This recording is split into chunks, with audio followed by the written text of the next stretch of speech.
audience are more familiar with, and putting the words perhaps in the mouth of the audience. And that is, but in order to get the real meaning, you have to go through the whole work.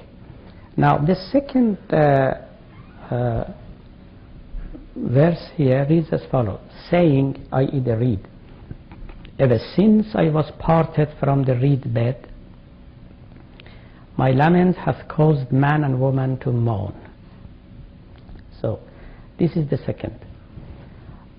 Let us look at the reed itself, the symbolism of reed, which is a very curious one. Rumi not only uses this symbolism here, in Divan also you will see the same. Make similitude of man to a piece of reed, and it tells you a lot.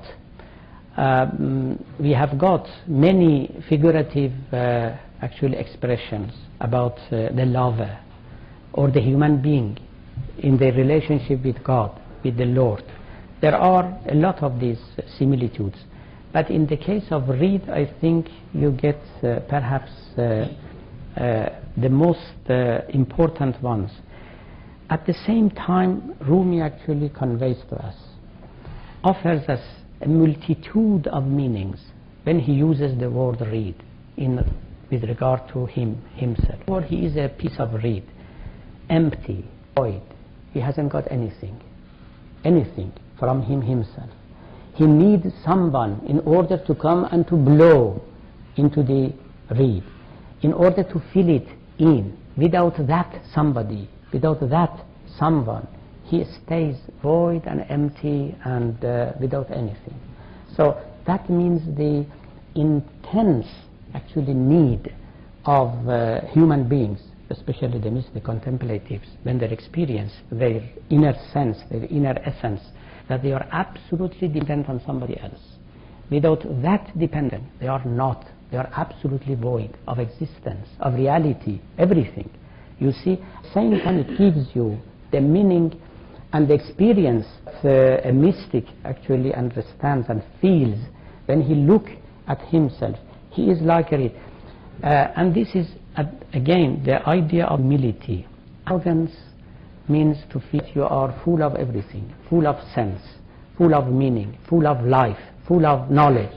But when you feel yourself absolutely empty from sense, from meaning, from life, and all this must come from somewhere else to you. That is the meaning of the reed here. And then, in the case of reed, to blow into the reed has got some sense of the breathe, breathe of life. This breathe of life, of course, is a Quranic, is a spiritual, is a religious symbolism. You have got it in Christianity, you got it in Islam, and in all mysticisms. Very, very important, very significant indeed, that the breath of God must come into us in order to make us full of life, full of meaning, full of even existence. Without Him, we do not have our existence. We do not exist. We will perish altogether. And thirdly, and perhaps more importantly, a piece of reed is only a form. The content comes from elsewhere. But the form actually forms the content here. You see, I read you last time that the window determines how much light enters the house. The reed determines how much breeze actually enters the reed and enters your ear through the reed. You see, so we are forms, okay, but we have got our own function. We determine, we condition, so to speak, the bounties of God, what He offers us. It is the form that conditions the content. It is the window that determines the amount of light that you can get inside the room, inside the house. So all these meanings actually must come to your mind. When you read the first verse of Masnavi, he sees himself as a piece of reed, somebody is there behind the reed, fluting, blowing, breathing into the reed, feeling it in with his breath, with his life, and the reed at the same time is conditioning the breath of the blower. Now, what he says, exactly means this, that what you hear from me is not from me, it's from the someone who is blowing into me. So that's not mine. Mine is only the conditioning, the restrictions. So the limitations are mine. His is, boundless. His bounty, his breathing is boundless, virtually. But his limitations are mine, if there are defects. And this really at the same time tells you, and we will hear it, I will tell you later on the basis of what Rumi said, this actually example, this similitude, this allegory, this figurative expression, in a sense, can even solve for you the problem of evil. You see, the problem of evil in all theology means, does God actually produce evil things in the world? Now, according to mystics like Rumi, now evils are always due to limitations, and limitations are ours. His bounty, His mercy, His working, everything are boundless. So that is exactly what he says.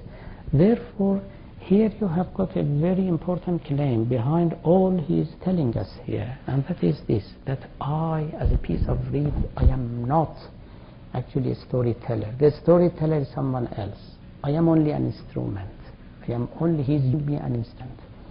So the story is being told by him through me to you, and according to my capacities, my potentialities, my actualities, and my limitations. So that is virtually what he tells us. This is the symbolism of reed. And then in the second verse, there are different versions of it. According to Nicholson, from the reed bed, my lament hath caused man and woman to moan. Yes, the Persian version reads as follows.